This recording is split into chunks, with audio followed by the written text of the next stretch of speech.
Hey everyone, and welcome. Today we are tackling a big one, probably one of the most intimidating cards in the entire tarot deck, the Ten of Swords. I mean, just looking at it can be a little unsettling, right? But what does it really mean when this card shows up? Let's get into it.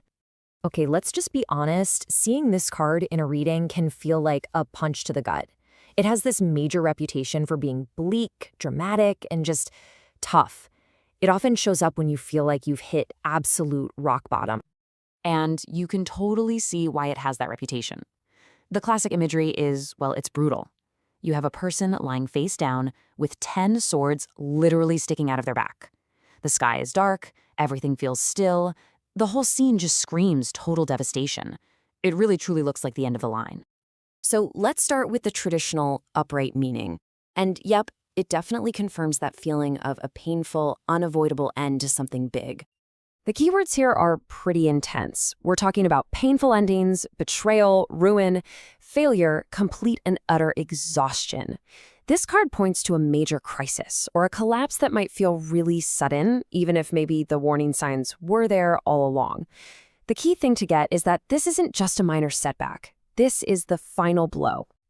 The numerology here is so important. You know, in tarot, the number 10 always signifies completion. It's the absolute end of the journey for that suit.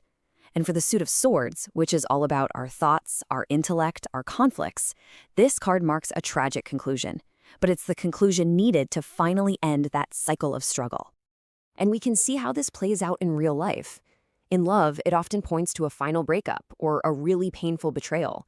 In your career, it could mean being let go or just hitting a wall of burnout so hard you can't go on. And with money, it's a big warning sign for a major loss. It's a very clear signal that whatever path you were on has hit a dead end. But, you know, there's another layer to this. Sometimes the card can be a little bit of a reality check. It might be warning you that you're leaning into the drama of a situation, maybe playing the victim. It's kind of asking you to check in with yourself. Is this truly the end of the world, or is your mindset making it feel that way? Okay, so I know that all sounds pretty awful. But, and this is a huge but, this is where the card's real wisdom starts to shine through. Because underneath all of that pain and finality, there is a hidden message of hope. This right here, this is the core message of the Ten of Swords. Think about it.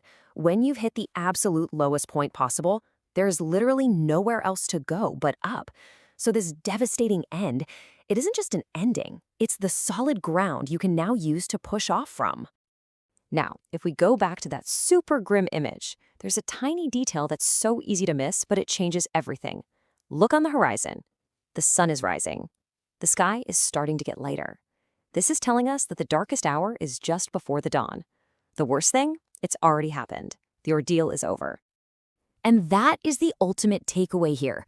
This painful ending, it wasn't for nothing. It was actually necessary to clear out everything that was no longer working for you, creating the space for something new, something so much healthier to finally grow. You can finally let it all go. So, if the upright card is that final painful moment, what happens when we see it reversed? Well, this is where we shift from the crisis itself into the actual process of healing and recovery. This really lays it out perfectly. Upright is that necessary, painful end. Reversed is the path to healing that comes after.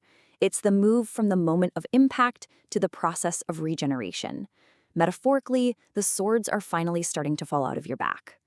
So when you see this card reversed, it's basically giving you a roadmap. It's saying, okay, it's time to actively release those old wounds. It's time to look back, really understand the lessons that came from that hardship. It's a call to pull yourself together and consciously choose to embrace the new beginning that is now possible. But here's the most crucial part. This healing isn't passive. It's not magic. The opportunity for recovery is right there, but you have to be the one to start it.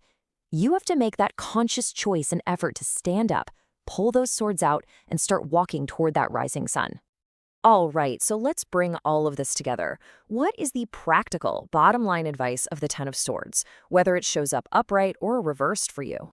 This slide is such a great summary. So upright, the advice is to accept the ending. The relationship is over, the business failed, it's time to cut your losses and just let it go. Reversed, on the other hand, the advice is to embrace your recovery. You are healing from that breakup. You are moving on from that stressful job. You are rebuilding. It confirms the worst is behind you and you're absolutely on the right track. And so the Ten of Swords, as terrifying as it can look at first glance, it ultimately leaves us with a really powerful question to think about.